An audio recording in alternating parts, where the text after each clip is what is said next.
Welcome to everyday cooking. இன்னும் எங்கள் சேனலுக்கு சப்ஸ்கிரைப் பண்ணாமல் இருக்கிறீங்களா? மறக்காமல் கிளிக் பண்ணுங்கள் சப்ஸ்கிரைப் பட்டனையும் பெல் ஐக்கானையும். எப்போது எங்களோட கனெக்டடாக இருங்க அண்ட் சப்ஸ்கிரிப்ஷன் ஃப்ரீ. இன்றைக்கி நம்ம சோயா சங்க்ஸ் அதாவது மீல் மேக்கர் 65 எப்படி செய்யறதுன்னு பார்க்க போகிறோம்.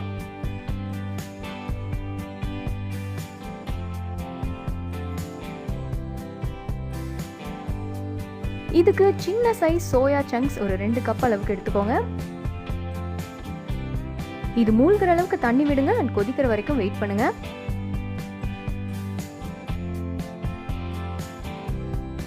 இதோ நல்லா கொதிக்க ஆரம்பிச்சிருச்சு. ஒரு 2 நிமிஷம் அது அப்படியே சிம்ல இருக்கட்டும், அதுக்கப்புறம் ஸ்டவ் ஆஃப் பண்ணிக்கலாம்.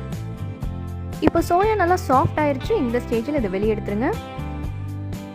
என்னதான் நம்ம தண்ணியை வடிகட்டி வெளியெடுத்தாலும் சோயா நிறைய தண்ணியை உறிஞ்சிருக்கும். ஸோ சோயா நல்லா ஆறட்டும். ஆறுனதும் நம்ம தண்ணியை நல்லா புழிஞ்சு எடுத்துடலாம்.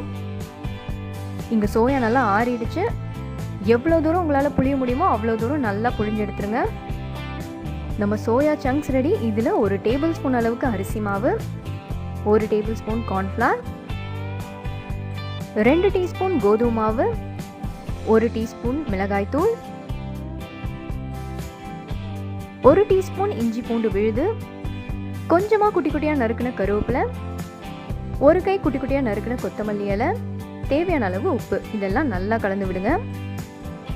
இதுக்கு மேலே நீங்கள் தண்ணி சேர்க்க வேண்டாம். என்னதான் நீங்கள் அழுத்தி புழிஞ்சாலும் சோயாவில் கொஞ்சமாக தண்ணி இருக்கும். ஸோ தண்ணி கண்டிப்பாக வேண்டாம். இதோ மாவெல்லாம் சோயாவோட நல்லா ஒட்டிக்கிச்சு. நல்லா சூடான எண்ணெயில் மீடியம் ஃப்ளேமில் பொரிச்சிடுங்க.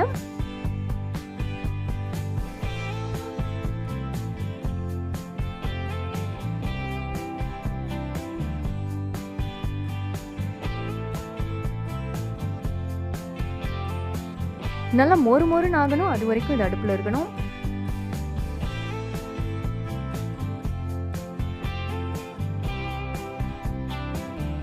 நல்ல கோல்டன் ப்ரௌன் கலர் வந்துருச்சு அண்ட் மொறு மொறுன்னு ஆயிடுச்சு. இதை வெளியே எடுத்துடலாம்.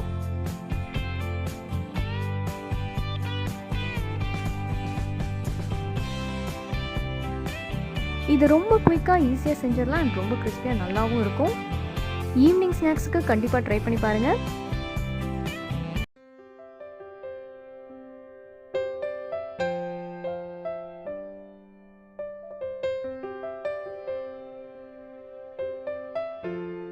அடுத்ததா ஆந்திரா புனுகுலு எப்படி செய்யுதுன்னு பார்க்கலாம்.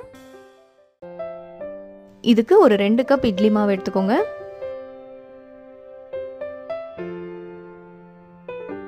இதில் 1 டீஸ்பூன் சீரகம், 1.5 டேபிள் ஸ்பூன் ரவை, 2 டேபிள் ஸ்பூன் அரிசி மாவு, 1 கை நறுக்கின பெரிய வெங்காயம், 1 டீஸ்பூன் மிளகாய்த்தூள், 1/4 டீஸ்பூன் பெருங்காயத்தூள், 1 கை நறுக்கின கொத்தமல்லி இலை, கொஞ்சமாக நறுக்கின கருவேப்பிலை, தேவையான அளவு உப்பு, ஒரு பெரிய பிஞ்ச் பேக்கிங் சோடா. இதை இப்போ நல்லா கலந்து விடுங்க.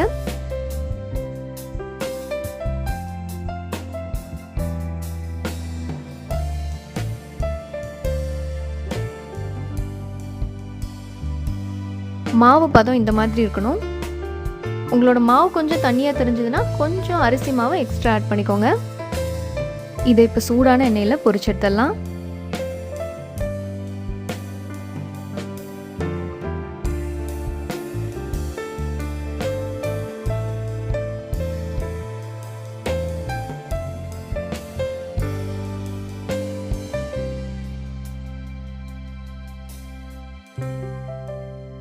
நல்லா பொன்னிறமாகிற வரைக்கும் பொரிச்சிடுங்க.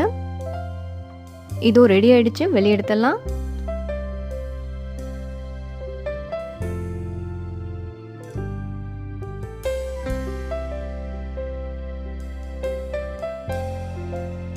கொஞ்சம் இட்லி மாவு மட்டும் இருந்த போதும் புனுகுலு ஈஸியாக செஞ்சிடலாம். அடுத்ததா பார்க்கலாம் மீதமான சாதத்தில் செஞ்ச பக்கோடா.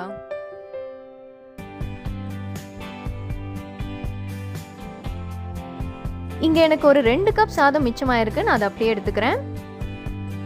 இதை இப்போ நல்லா மசிச்சுக்கலாம். இந்த மாதிரி உருளைக்கிழங்கு மசிக்கிறத வச்சு மசிச்சிங்கன்னா ரொம்ப ஈஸியாக இருக்கும்.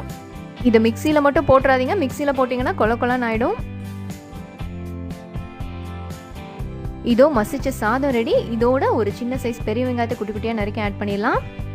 அடுத்ததா 1 டீஸ்பூன் சீரகம், 1 டீஸ்பூன் மிளகாய் தூள், 1/4 டீஸ்பூன் மஞ்சள் தூள், தேவையான அளவு உப்பு, 1/4 கப் கடலை மாவு, பொடியா நறுக்குன கொத்தமல்லி இலை 1 கை. எல்லாத்தையும் நல்லா கலந்து விடுங்க. தண்ணி எதுவும் சேர்க்க வேண்டாம், சேர்க்காமலே நல்லா கலந்து விடுங்க.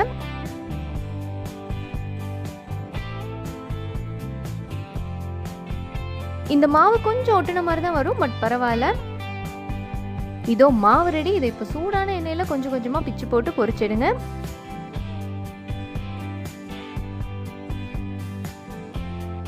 ரெண்டு பக்கமும் திருப்பி போட்டு நல்லா கோல்டன் ப்ரௌன் ஆகுற வரைக்கும் பொரிச்சிடுங்க.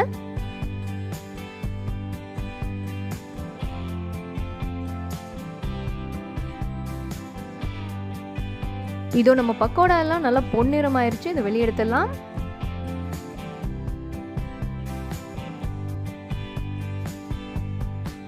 சூடா மொறுமொறுன்னு மீதமான சாதத்துல பக்கோடா ரெடி. அடுத்ததா ஹோட்டல் ஸ்டைலில் பன்னீர் 65 எப்படி செய்யறதுன்னு பார்க்கலாம்.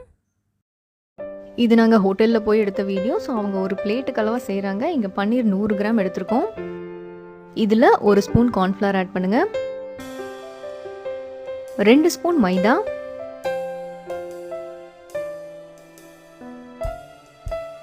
தேவையான அளவு உப்பு,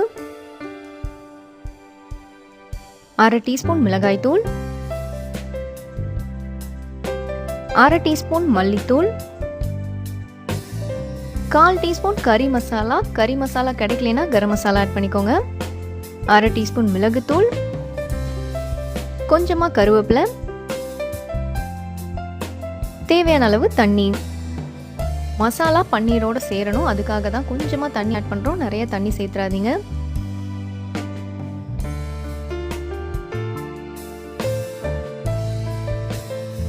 மேரினேஷன் இந்த மாதிரி இருக்கணும். யூஸ்வலாக நீங்கள் என்ன பண்ணாலும் பன்னீரில் மசாலா இறங்காது, அதனால இது ஊறணும்னு அவசியம் இல்லை. நல்லா சூடான எண்ணெயில் உடனே பொரிச்சு எடுத்துருங்க.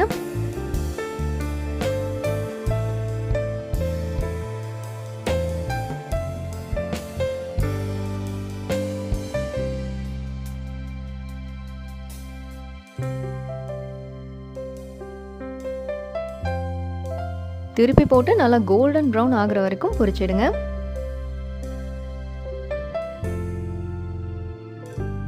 இதோ நம்மளோட பன்னீர் 65 ரெடி ஆயிடுச்சு. வெளியெடுத்துடலாம். சூடாக இருக்கும் போதே இதுக்கு மேலே சாட் மசாலா ஆட் பண்ணுங்க, செம்ம டேஸ்டாக இருக்கும். நல்ல ஒரு டொமேட்டோ சாஸோட சர்வ் பண்ணுங்க, எல்லாருக்கும் ரொம்ப ரொம்ப பிடிக்கும்.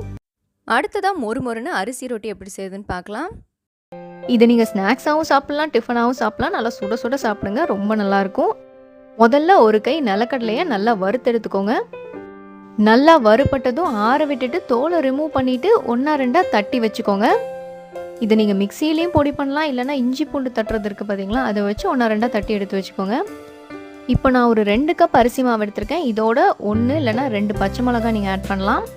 ரெட் கலரில் வரும் பார்த்தீங்களா அந்த பழுத்த மிளகாய், அது யூஸ் பண்ணிங்கன்னா ரொம்ப நல்லாயிருக்கும். இதோட 1 கை வெங்காயம் ஆட் பண்ணிக்கலாம்.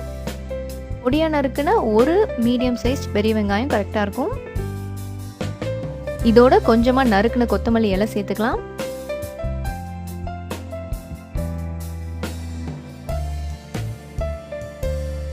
அடுத்ததாக கொஞ்சமாக நறுக்குன கருவேப்பிலையும் சேர்த்துக்கலாம். இதோட நம்ம பொடிச்சு வச்சிருக்கிற அந்த நிலக்கடலை ஆட் பண்ணிருங்க.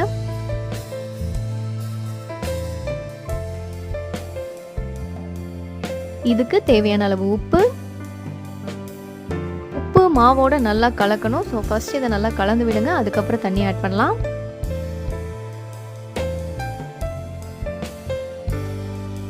கொஞ்சம் கொஞ்சமா தண்ணி சேர்த்து பிசைய ஆரம்பிங்க.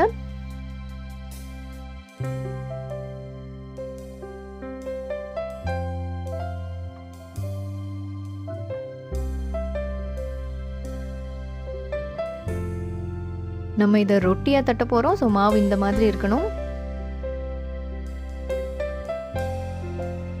இப்போ ஒரு ஈர துணி எடுத்துக்கோங்க. நீங்க இதுக்கு பதிலாக வாழை இலை கூட யூஸ் பண்ணலாம். பட் வாழை இலையில கொஞ்சம் எண்ணெய் தடவிட்டு தட்டுங்க. துணி நல்லா ஈரமா இருக்கணும், அப்பந்தான் நீங்க தட்டின மாவு வெளியில வரும்.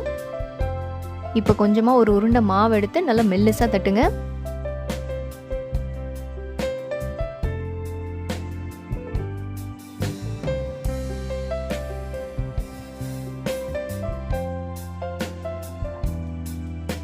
இப்போ தோசைக்கல்ல கொஞ்சமாக எண்ணெய் விட்டுக்கலாம். இந்த மாதிரி இது துணியோடு எடுத்து அப்படியே கல்லில் போடுங்க. துணி ஈரமாக இருக்கிறதால இது ஈஸியாக வரும். வாழை இலையாக இருந்தால் நீங்கள் எப்படியும் எண்ணெய் தடவி இருப்பீங்க, அப்படின்னாலும் ஈஸியாக வரும். தேவையான அளவு எண்ணெய் ஊற்றிக்கோங்க. 2 பக்கமும் நல்லா திருப்பி போட்டு மொறுமொறுன்னு எடுங்க.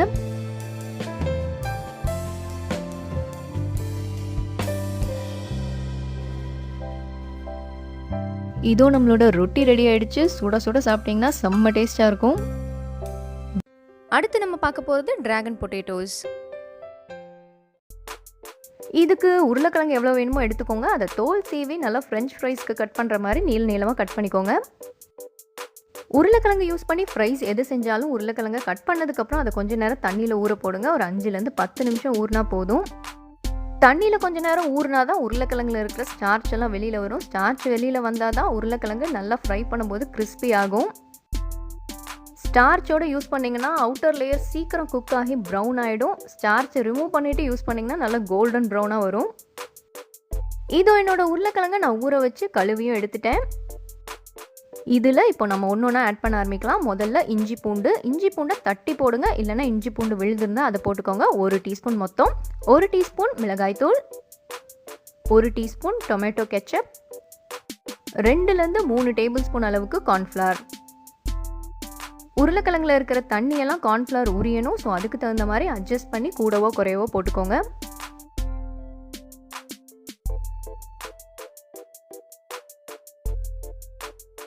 இதோட நம்ம இப்போ தேவையான அளவு உப்பு ஆட் பண்ணிக்கலாம். இதெல்லாம் நல்லா கலந்து விடுங்க.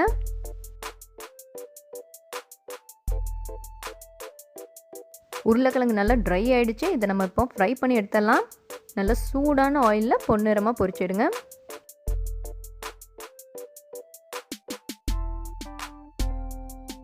ரெண்டு பக்கமும் திருப்பி போட்டு நல்லா கோல்டன் ப்ரௌன் ஆகிற வரைக்கும் ஃப்ரை பண்ணுங்க.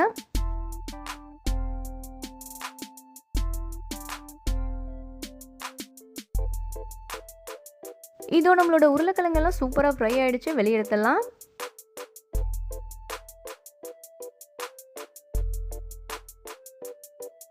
இது ஒரு பக்கம் இருக்கட்டும். அடுத்ததாக பேனில் கொஞ்சமாக ஆயில் விடுங்க. இதில் ஒரு 5 பல் பூண்டை குட்டி குட்டியாக நறுக்கி ஆட் பண்ணுங்க. பூண்டை ஒரு 2 நிமிஷம் நல்லா வதக்கிட்டு 1 டீஸ்பூன் அளவுக்கு சில்லி ஃப்ளேக்ஸ் ஆட் பண்ணுங்க. சில்லி ஃப்ளேக்ஸ் இல்லைன்னா காஞ்ச மிளகாயை கரகரப்பாக அரைச்சி யூஸ் பண்ணிக்கோங்க. அடுத்ததாக 1 டேபிள் ஸ்பூன் அளவுக்கு டொமேட்டோ சாஸ்.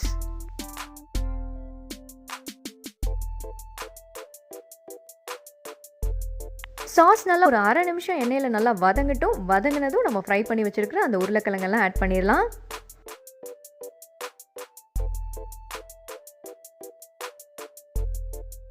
இதோட நம்ம கொஞ்சமாக சர்க்கரை ஆட் பண்ண போகிறோம். சர்க்கரை நல்லா வதங்க கேரமலைஸ் ஆகி நல்ல ஒரு ஷைனிங்கான கோட்டிங் தரும். அது ரொம்பவே நல்லாயிருக்கும். இந்த டிராகன் பொட்டேட்டோஸ்க்கான ஃப்ளேவரே தேன் தான். ஸோ இப்போ நம்ம ஒரு டீஸ்பூன் அளவுக்கு தேன் ஆட் பண்ணலாம். ஹனி ஆட் பண்ணதுக்கப்புறம் இதை ரொம்ப நேரம் வதக்க வேண்டாம். ஒரு நிமிஷம் நல்லா கலந்து விடுங்க, அதுவே போதும்.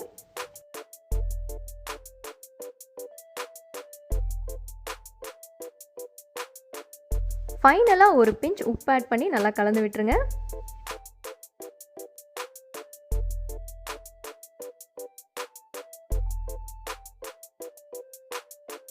இதோ நம்மளோட டிராகன் பொட்டேட்டோஸ் இங்கே சூப்பராக ரெடி ஆயிடுச்சு. இதுக்கு மேலே வேணும்னா கொத்தமல்லி இலையை நறுக்கி தூவுங்க.